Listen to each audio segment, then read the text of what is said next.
প্রবাদে আছে, কলা রুয়ে না কাটো ভাত, তাতেই কাপড় তাতেই বাত।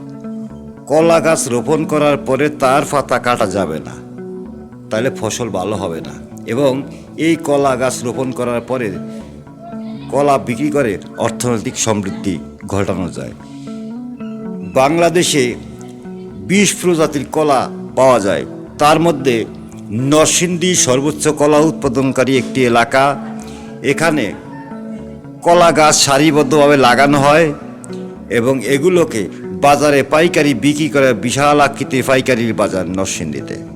কলার মধ্যে অনেক জাত, তার মধ্যে সাগর কলা অত্যন্ত সুস্বাদু এবং মিষ্টি পরিপূর্ণ, সবরি কলা, কাঁঠালি কলা, কাঁচা কলা, বিচি কলা, এভাবে 20টির মতো প্রজাতি কলা পাওয়া যায়। কলা অত্যন্ত ভিটামিন সমৃদ্ধ একটি ফল এবং সুস্বাদু। তবে হ্যাঁ, কলা 12 মাসেই ফলে।